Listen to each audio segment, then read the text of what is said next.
morning po. Ayan. So, andito naman tayo sa terrace. Kasi, may natutuwa na nandito ako sa terrace habang nagkakape. Ayan, kape po tayo. Nag-biscuit na ako kanina. Ayan yung ano ko. Cute na ano ko. Platito. Ano din to? Mga padala ni Ate P noon nung nagpa-package siya. So, magandang umaga. Maulang umaga. Maulan siya. Pero, may mga nag-aani kasi may bagyo po. So, nakatakot kasi hindi sa pag-aan talaga.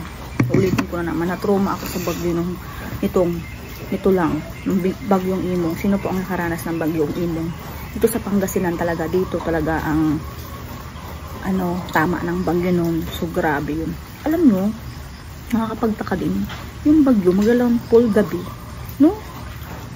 Hindi pwede umaga, ganun. Kasi, wala lang, curious lang ako. Madalas ang bagyo pag naglalandfall gabi. Nakakatakot yung ganun, gabi, madilim.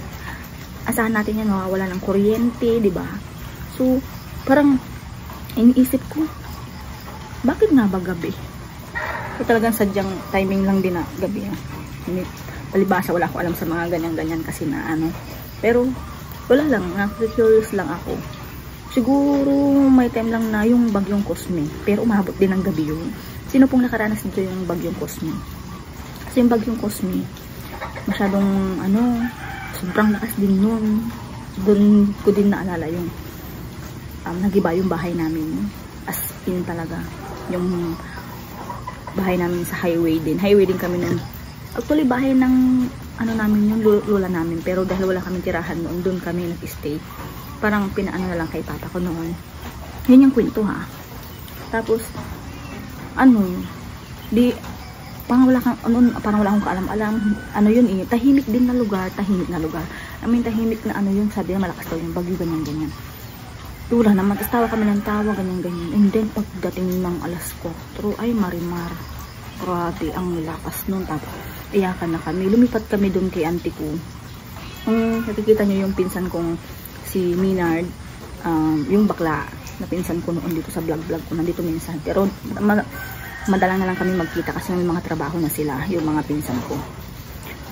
So, grabe doon kami nag-stay. Halos talagang nakakatakot. Yun ang pinaka-unang naranasan kong bagyong nakakatakot. Oo, yung sobrang lakas din talaga. Cosme, bagyong Cosme. Kaya hindi ko makakalimutan yun kasi siya ang nanira ng bahay namin. As in, wasak lahat ng bahay namin noon. And then, yung wala naman na kung oo, may mga na bagyo na daan-daan, pero hindi sobrang ganong lakas. And then, ditong last, ay, naku, kung alam nyo lang, grabing takot ko nung as in talaga. Sila papa ko, sila unyo. Dito kami sa sala noon, kasi talagang as in magsama-sama kami. Kasi, syempre, mas okay yung kami, hindi yung kampante lang kami na nakandi namin alam, mga puno dito, no? Tapos sila mama, pinapalipat namin sila dito noon. Na syempre, di ba? Oh, may makanya-kanyang bahay naman. Pero syempre, alam nyo na, parang medyo mas okay kasi may sama-sama, mas napapanatag yung loob mo. Eh, nagwo-worry din ako kasi yung palay namin ng asawa ko. Hindi ko, syempre, yung susunod na bagyo, wala na yung bagyo ngayon na Marisol eh. Ang susunod ata, Marisol, nasan yung susunod? Sabi malakas daw yun. Iwan ko kung totoo. Bali-balita na abot na naman daw ng signal number 4. Ay, huwag naman sana. Kasi hindi naman sa nakakatakot na nga na dito.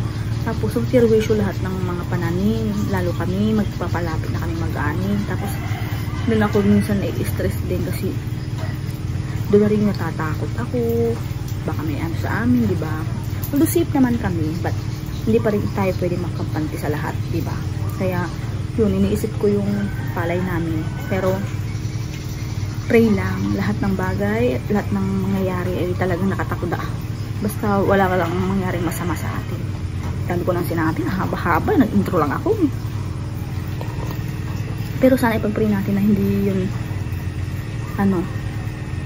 dadaan yung bagyo dito. Nakakatakot na dami na nangyayari. So, yung nagkakape pa lang ako, hindi pa ako nagpakain ng alaga ko. Kasi, niisip ko kung lalabas ako kasi si Papa, sabi niya, wala na daw siyang gamot. Pang last na daw ngayong araw. So, lalabas ako. I think lang ha. Kape muna tayo. Lunch for today, giniling siya pero nilagyan ko talaga siya ng gulay na carrot saka cabbage kasi nga cabbage, hindi umbok. Yan po ang ulam namin for today. Another day na po, ayan, so ako ipupunta sa bukid, dito lang naman sa amin pero yung palay naman ng asawa ko, palay namin ng asawa ko doon sa ano pa yun, sa tawag dito, sa Kalupani, doon sa kabilang barangay yung palay namin. Pasensya na kayo, pawis na ako. Tingnan nyo, sinasabi ko lang sa inyo na maulan kahapon. Ngayon medyo sumilip yung araw. Kasi hindi ko alam kung dito yung ano, dito ba dito ba tatama yung bagyo. So, hawak ko yung susi kasi ang balak ko is pupunta muna ako ng dito, papakita ko sa inyo yung palay. Kasi may naglilinis dyan eh. Tapos, mapapaandar ako ng sasakyan. Pakita ko sa inyo. Ayan. Lakarin ko. Maalala nyo yung mga nanonood ng vlog ko. Dito ako naglalakad at nagpapastol ng putik-putik yan. Kasi yung harvester ng kambing dati. Pero ngayon is hindi na ako nagpapastol kasi wala na akong kambing. So tignan nyo. Yung ibang kulay na yan, yung yellow na, ready to harvest na yan. Oo, kasi ang tawag dito, yan yung palay ng ano, bayaw ko, kuya ng asawa ko. So tingnan nyo yung part na naglilinis na nag-grass cutter, pira-usog nagpipira-usog ako kahit malayo kasi mali mo pagod. Tapos may ganun kasi ang hirap-hirap ang hirap-hirap mausog. Tingnan nyo to, mga ganitong palay, pwede nang anihin yan. Ay yung part na yan, yung medyo ano, naani na siya nung nakarang araw. So naglilinis siya kasi magtatanim na naman sila. Tingnan nyo. Diba? Yung mga mga kulay ano na dilaw na. Harvest na yan, i-harvest na. So, medyo maganda ang panahon ngayon. Iwan ko kung may mag-harvest. Kasi pahirapan din magpa-schedule dito ng magpa-schedule dito ng harvester. Kaya ito nauna na. Kasi yan ang pinaka-nauna nagtanim. Kaya siya ang unang-unang mag-harvest din. So, ayan, dami pa. Ganito kaya ng view dito. Ngayong kalabaw ni bayaw ko. Ay bilas. Asawa ng ate ng asawa ko. Lalaki. Actually, dalawa yan. Yung nanay niya hiwalay kasi buntis na naman. O, diba? Yan. Nakakalungkot lang kasi alam nyo na, mahirap ang buhay magsasaka. Pero, tingnan nyo naman. Ang sarap ang hangin dito. May bahay doon. Ano po yan? Farm. Pagmamayari din ng kamag-anak ng asawa ko. Ayan. Pero hindi ko pa napuntahan. So, ayan. So, andito. Maglalakad na ako. Kasi doon, may daan papunta doon sa amin. Meron din dito. Actually, dito naidaan na namin yung, naidaan na namin yung sasakyan dito. Kasi, may one time na dinaan namin sasakyan doon sa kabila. Sinarado ba? Tinanggal yung Ayan. Pero, narinig niya ba ako? Ayan. Lalakarin ko kasi dito na ako dadaan papuntang garahian, parking. Nakikiparking lang kami sa bahay ng bayaw ko na naman. Kasi meron siyang parking area doon. So, ayun. Lalakad ako. Tabi-tabi po. Tabi-tabi. Nakakaloka. Putik lang talaga ang kalaban mo dito. Ayan. Ayan. So, pakita ko lang yung view sa inyo. Ito lang. Usog. Ayan, oh. Diba? Ganda ng view dito. Ayan. Ganda ng view. Ayan, oh.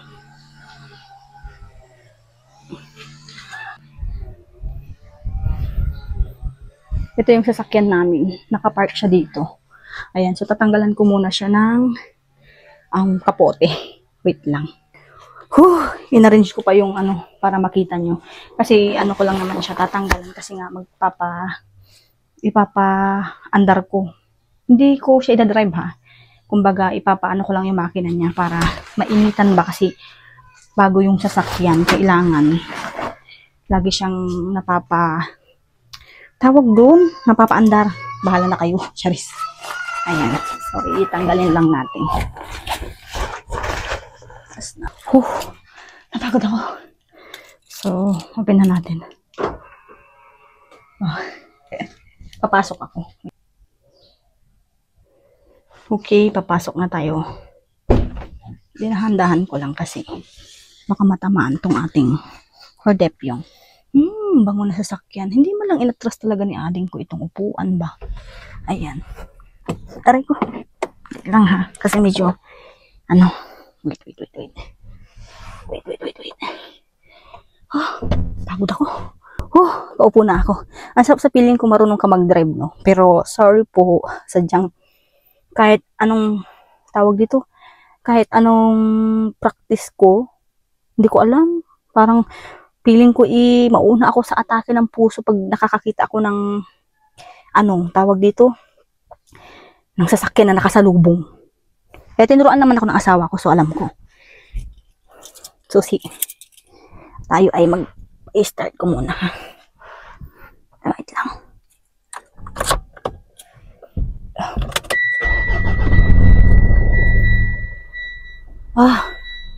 And, open natin yung aircon kasi, medyo mataas yung, nakapagod. Pasensya na pawis ako pero inopen ko yung aircon na balatis pero ayoko itatak sa akin kasi galing ako sa naglakad, baka mamaya asmahin na naman ako. Takot ko talaga sa lamig yung takot ko siya sa yung ayoko matutukan, di ba? Ang sarap-sarap sa feeling mag-drive. Kunwari nagda-drive ako.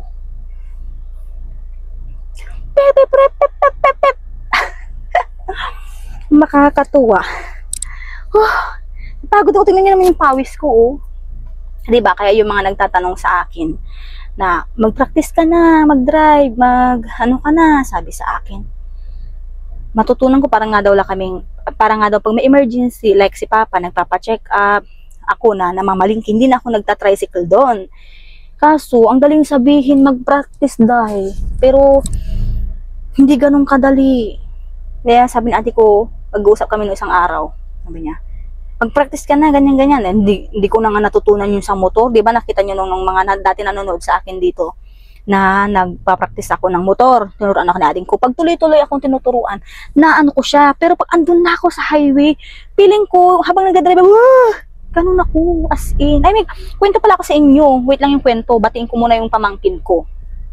Kasi, birthday ng pamangking ko nung isang araw pa, September 17. Hindi ko na siya nabati nung nag-upload ako ng vlog ko kasi late na yung humingi kasi ako ng video, hindi kami naka-attend ng birthday ng pamangkin ko kasi iniisip ko nga may pasok si Unyol, tapos ayaw naman namin na hatid sundo kami ni ading ko, 'di ba? So, ayun, kunin ko nga tong cellphone para dito kay Chika. Ayoko naman na hatid sundo kami ni ading ko na ipagod niya. Siyempre magluluto siya, ganto ganyan. Simple lang naman ang birthday ng pamangkin ko pero nakakasad kasi hindi kami naka-attend. Yung bang si Tantan na attenan namin kasi malapit lang dito, Alaminos lang. Kumbaga pag tinakbo mo nasa 20 minutes ganun.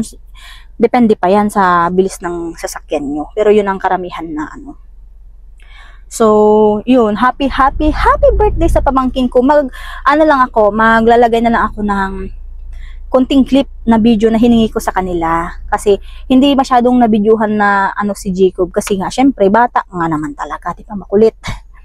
So, walang maayos na Kaya, pagpasensya nyo na rin yung video. Medyo malabo. Kasi nga, syempre, hindi naman sa akin sinend lang sa messenger. So, happy birthday sa pamangkin ko, Jacob.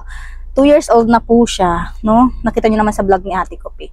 So, nakakatuwa kasi yung mga pamangkin ko, 2 taon na. Biruin mo yun. Nauuna lang ng 1 buwan yung pamangkin ko, si Tantan. Kaya parang, magkasunod lang sila. Kaya pag nag-aral sila, almost same. Kasi 1 taon lang naman ang agwat nila. 1 taon. Magka-edad sila, buwan lang ang pinagkaiba nila. August, September, magkasunod, di ba? Pinag-usapan. So, ayun. Minsan may mga nagtatanong na bakit wala pa daw akong anak, wala pa akong, alam mo kasi matagal na. Hindi naman kami sobrang tagal ng asawa ko. Diyos ko, kaka2 taon pa lang namin, magti 3 years pa lang kaming kasal. Pero mag-GFBF, ganyan. Nasaan na rin kami. 5 years mahigit na rin kami pag pinagsama pati yung kasal namin. So, huwag nyo na lang questionin or what. Kasi nasabi ko naman na to Sabi ko na noon na kung darating kasi tinry na namin lahat. ng mga pwedeng iniiwasan din namin, mga bawal. Yung asawa ko, hindi na masyadong nainom yan. Kasi ayoko naman siya pagbawalan na huwag ka na uminom. Ayoko nang ganun. Ayoko siyang pagbawalan ng ganun. Ay, sabi ko sa asawa ko, unti-untiin lang ba niya? Hindi ko yung kasi nang inom-inom kasi hindi ko siya yung parang sisingay na dahil umiinom. Sabi niya nga sa akin, tingnan mo nga yung mga tambay diyan. Kakabuntis naman sila, inom sila ng inom, sigarilyo sila ng sigarilyo. Sabi niya, sabi ko ganoon sa kanya. Oo nga, sabi ko, kaya hayaan na lang natin yung mga sinasabi-sabi na ganito, ganyan, ganyan. Hindi na namin iniisip. Basta sabi ko sa asawa ko, muna nating isipin yan. Sabi ko, kung darating, di darating, di ba? Pero hindi na din talaga na maiwasan kasi nga tumatanda ng tao. Lalo ako, 32 years old na ako. Pero, dito pa rin kami sa part na lagi ko iniisip, kailan kaya ako magkakaanak, ganito, ganyan. Pero siguro talaga nire-ready lang kami ni Lord. Sa ngayon kasi, hindi pa kami, ngayon meron kami mga ginastusan, mayroon kaming, di ba, hindi ko alam kung nabanggit ko sa inyo, binili namin lupa, yung sa pinagtatayuan ng namin, mga ganyan. So doon is nakapag-loan kami. So kaya ngayon medyo kami sa budget talaga. Pero thankful ako kasi yung asawa ko hindi naman siya ganun maluho. Hindi naman ako din maluho kasi luluhuin ko pa ba andito na ako sa bahay. Kaya gumagawa rin ako ng way para makatulong sa kanya. Haba na naman ng chikanes, papaandar ko lang tong sasakyan. Mayroon akong gusto ipakita sa inyo, yung binili ko. Wala na, nasira na yung binili ko dito para sa phone holder. Papakita ko sana sa inyo. Tapos, tawag dito. Ano sabi? Yan. Tapos, nasira kasi siya. So, sabi naman niya, magtingin ka na lang ng ibang ng phone holder, sabi niya. Yung charger ng sasakyan, hindi kasi nakalagay dito. Dito ba dapat yan? Pero dahil nga mayroon siyang CCTV dito. Ang tawag na dito, dashcam. So, dito, meron doon din nasaksakan. O, ayun, tapusin ko lang magpainit ng makina ng sasakyan. Ayan, humingi lang ako ng video clip kay ading ko kasi sabi ko gusto kong may video siya. So, medyo malabo, pagpasensyahan nyo na. Dahil birthday ni Jacob, makulit si Jacob pero syempre ganyan ang mga bata. Ganun talaga. So, siya ay 2 taon na. Malaking bata na siya, lusog-lusog. Tapos ang dami niyang handa, 2 yung cakes niya, may pansit siya, may spaghetti siya, di ba? Bongga, yan si Jacob, Di ba? Tinuturo niya yung lobo dyan. Binis-record ko na to kasi maingay, mayroon silang video ko, hiniram nila yung speaker namin. Kaya ayan. Gusto niya yung lobo yan kaya kinuhanan siya ng lobo. Ayan, happy birthday sa pamangking kong love and your area's responsibility. Di ba, naman na rin siya, makakapasyal siya dito, pero hindi ko alam kung baka pag magbakasyon sila ading ko, kasama na rin siya. Para makita nyo na rin, tingnan yung handa nila. Actually, yun upato, tapos lumpia, dami nilang handa. Sayang hindi kami nakapunta, pero okay lang dahil may susunod naman, at alam nyo naman. Tapos na naman ako nakaligo. Malalaman nyo nakaligo na ako pag meron ng tulya dito sa ko.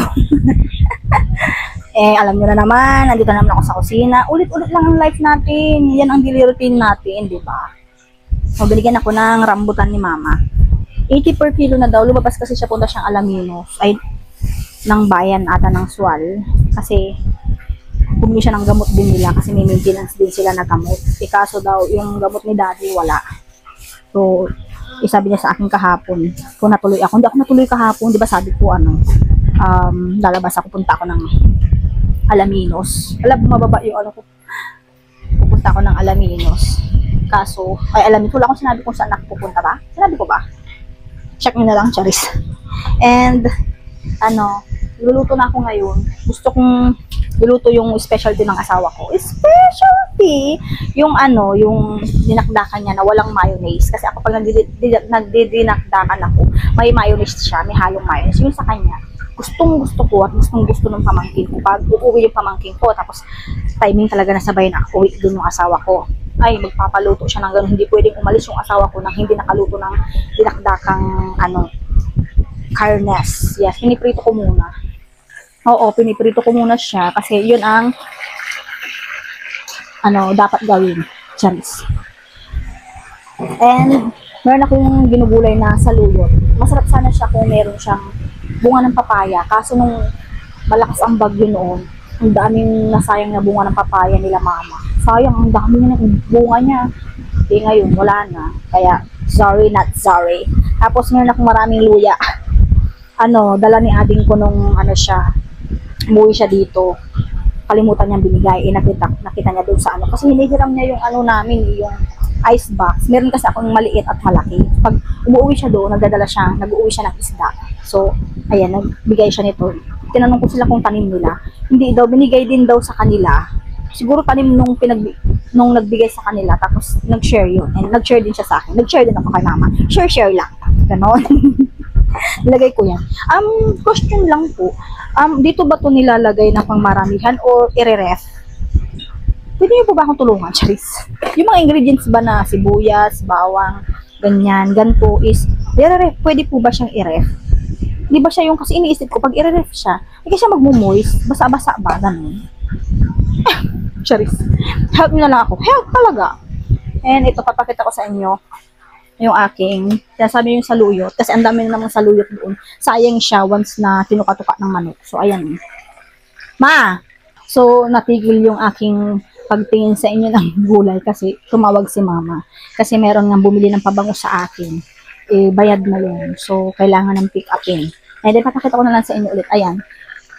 Saluyot lang siya. Tapos, lalagyan ko lang siya ng konting, bagoong. May sana yan, papaya or labong. Sarap sana. Pero dahil gusto ko ng saluyot na ganyan, at wala namang panghalo, gusto ko mayroon pa rin kasamang gulay, sabaw yung uulamin namin, di ba? And then, syempre, naman si ate ko, oh. Pinapanood ko na naman yung vlog niya. Syempre, ganun talaga, help lang natin siya. Itong iluluto ko is kulang na ingredients. Pero, ang wala lang naman ingredients niya, calamansi at saka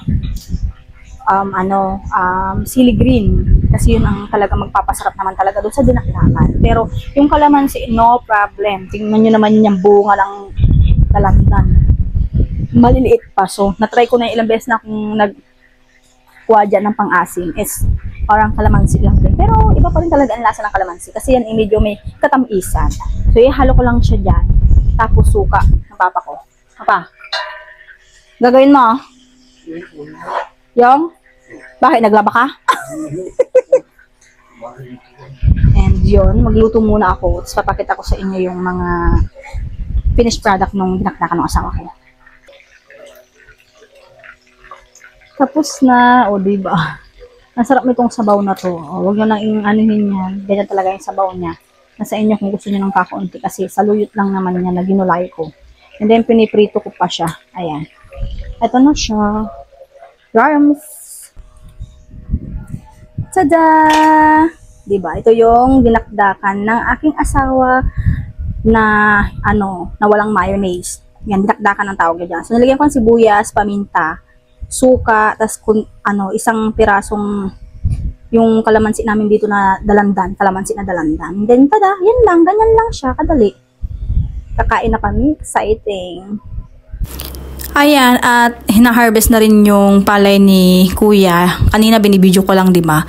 Kasi sinasambot talaga nila yung araw, lalo wala namang ulan ngayon. Pero medyo makulimlim na rin yan. So, nag-harvest na talaga kasi nakakatakot naman pag madadaanan pa ng bagyo. Yun ang nakakatakot. Time check! Alas 5 na. Tapos na rin ako nagluto ng dinner namin ni Papa. So, yung dinner lang naman namin is basta, maulam, charis. Kasi, tawag dito, naubusan na talaga rin ako ng stock. So, bukas talaga, lalabas ako. Sana hindi ako tamarin, charis. Kasi, medyo okay naman yung panahon ngayon. Diba nga sabi nila, yun nga sabi ko lagi kong nag-aalala sa bagyong darating. Nando. I think andito na siya pero hindi siguro doon ang tama. Sana no kasi kahit saan man lugar siya tumama. Wag naman sana siyang malakas sa sombra kasi nakakatakot daw, malakas daw. Signal number 5. So nag-aalala ako, syempre, dito sabi natin safe kami. Kasi okay naman ang bahay kasi nung nangyari nga yung kay Bagyong Imong. So, safe kami, puro puno lang naman. Tapos yung iba, pinagtatanggalan namin sa gilid-gilid namin yung ibang puno. Pero hindi lahat kasi din, kalungkot na magpuputol ng puno. Pero kailangan din sa kaligtasan namin. And then, yun din ang isang iniisip ko. Kaya lalabas din ako bukas para mag-ready na rin na may makain in case, diba? Hindi naman natin alam kaya kailangan pag sinabing ganyan-ganyan, mag-ready tayo. Hindi yung gagawa na lang natin ng content na maghanda talaga ng spaghetti cheese. Pero good vibes lang naman yung iba. Pero may mga time na nakakaano rin. Syempre, yung iba na papahamak, diba? Ngayon, yun, talaga lalabas ako bukas. Hindi ko alam kung Alaminos o Bayan ng Sual. Kasi Alaminos, wala din. Kasi yung babalikan ko sana yung bangko ko, diba? Hindi ko na nabalikan. Dapat Huwebes babalikan ko. Kaso, ang auntie nyo, ang marites ninyo, tinamad. So, baka Bayan ng Sual. Basta update ko na lang kayo bukas. Nakakakaloko. And then, ayun, mag-end rin ako ng vlog ko. Mag-ingat po tayong lahat kung saan man tatapak yung bagyo. Mag-ready po tayo sa lahat. Kasi, kahit naman na kahit sabihin ko naman mag-ready tayo, kung hindi naman natin alam kung anong mangyayari, di ba? Basta mag-pray lang tayo, mag-ingat sa lahat. At, be safe po. Maraming salamat po sa panonood ulit. Naway, lagi kayong mag-ingat at i-bless tayo lahat ni Lord. Thank you. Huwag niyong kalimutan, syempre, i-like, share, and subscribe. And hit niyo po notification bell para ma-notify kayo sa ating ako'y mag-upload na aking vlog. Maraming salamat po.